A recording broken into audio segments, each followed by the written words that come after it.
नमस्कार। श्री गणेशाय नमः। ओम गुरुभ्यो नमः। श्री जानकी वल्लभो बीजयते, माँ भगवती सरस्वती की जय हो। ओम पुरुषोत्तमाय नमः। अधिक मास महात्म्य कथा में आज सप्तदशो अध्याय का हिंदी में भावार्थ सुनिए।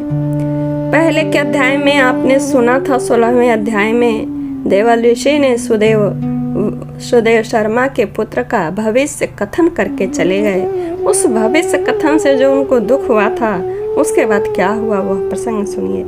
नारद जी बोले हैं कृपा के सिंधु। उसके बाद जब जागृत अवस्था को प्राप्त हुआ उस राजा दृढ़धनवा का क्या हुआ। पूर्व जन्म वाले सुदेव शर्मा की बात कर रहे हैं। सो मुझसे कहिए जिसके सुनने से पापों का नाश कहा गया है।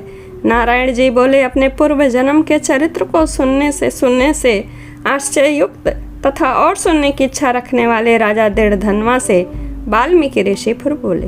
वाल्मीकि मुनि बोले इस तरह स्त्री के मुख से शीतल वाणी को सुनकर सुदेव शर्मा धैर्य धारण कर हरि भगवान में चित्त को लगाता हुआ दीर्घ श्वास लेकर दीन मुख सुदेव शर्मा जो होने वाला है वह होगा, यह मन में निश्चय कर पुष्प और लकड़ियां आदि लेने के लिए वन को गया।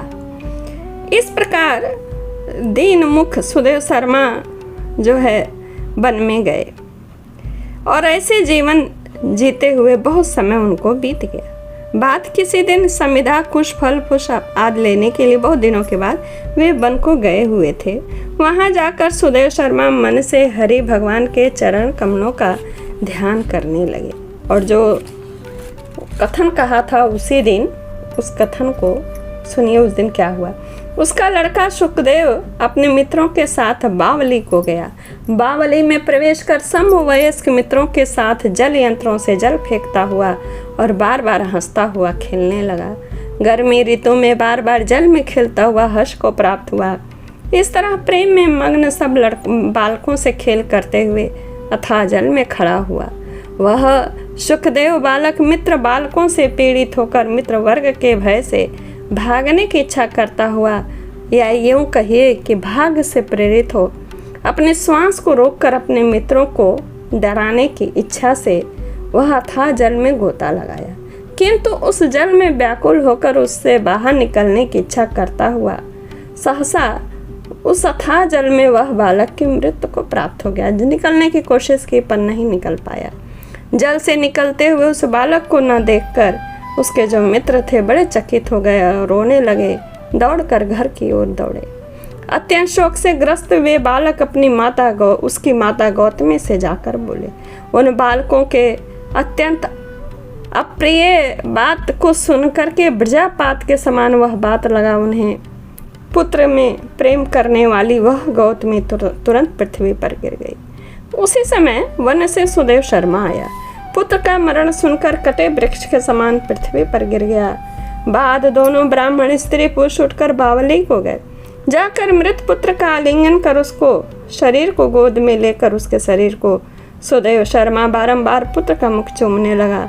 बाद अपने गोद में स्थित मृत पुत्र को बार बार देखता हुआ रोता विलाप करता गदगद अक्षर से बोला। सुदेव शर्मा बोला, हे पुत्र, मेरे शोक को नाश करने वाले शीतल सुंदर शुभ वचन को बोलो। हे वत्स, मेरे मन को प्रसन्न करो। वृद्ध माता पिता को छोड़कर तुम जाने के योग्य नहीं हो। हे वत्स, विद्या अध्ययन के लिए तुम्हारा श्रेष्ठ मित्र बुला रहा है और बड़े हर्ष से पढ़ाने के लिए उपाध्याय तुमको बुला रहे हैं। हे पुत्र, शीघ्र उठो। उस समय क्यों सो रहे हो? तुमको छोड़कर घर न जाऊंगा। घर में अब मेरा क्या काम है? तुम्हारे बिना इस समय मेरा घर शून्य और जंगल के समान है। तुमको फल मूल प्रिय हो तो मेरे सामने उठो, यदि नहीं उठोगे तो वन को भी नहीं जाऊंगा। और अब वन में मेरा क्या काम? मैंने कोई निंदित काम नहीं किया और ब्रह्म हत्या भी नहीं की। फिर किस कर्म के फल से यह मेरा पुत्र प्रिय मर गया?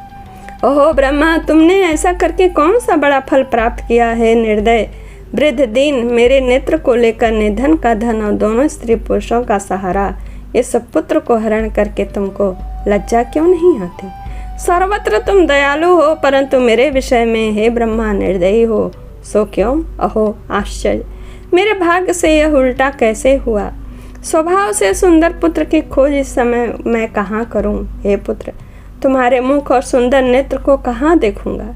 मेघ जल को वर्षाता है, पृथ्वी धान्य यानी अन्न को पैदा करती है, पर्वत रत्नों को और समुद्र मुक्ता सार मणि को देते हैं, परंतु उस देश को नहीं देखता जहाँ मरा हुआ पुत्र मिलता हो, जिसके शरीर का लिंगन कर हृदय के ताप को छोड़ता है। हे वत्स, तुम एक बार शीघ्र वचन सुनाओ और दया करो।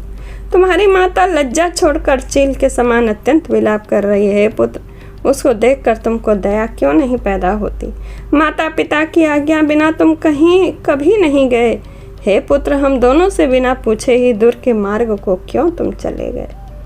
दूर मार्ग क्यों चले गए? इस समय किसके वेद अध्ययन की उत्तम वाणी को सुनूंगा? हे वत्स, आज तुम्हारे और तुम्हारे मनोहर मधुर वचन को स्मरण से मेरा हृदय 100 टुकड़ा नहीं हो रहा है।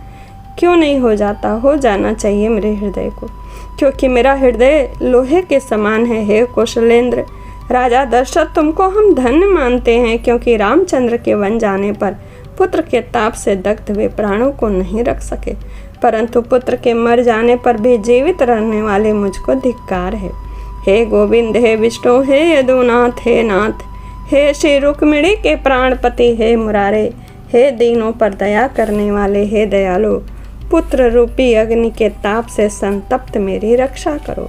हे देवाधिदेव, हे समस्त लोक के नाथ, हे गोपाल, हे गोपीश, हे चक्र के हाथ में धारण करने वाले, हे यमुना के विष दोष को हरने वाले, पुत्र रूप अग्नि के ताप से संतप्त मेरी रक्षा करो। हे बैकुंठ के वासी विष्णु, हे नरकासुर के नाशक, हे चराचर के आधार, हे संसार रूप समुद्र से पार करने के लिए जहाज रूप अर्थात समुद्र से पार उतारने वाले, हे ब्रह्मा आदि देवताओं से नमस्कृत चरण पीठ वाले, पुत्र रूप अग्नि के ताप से मेरे संताप मेरी रक्षा करो।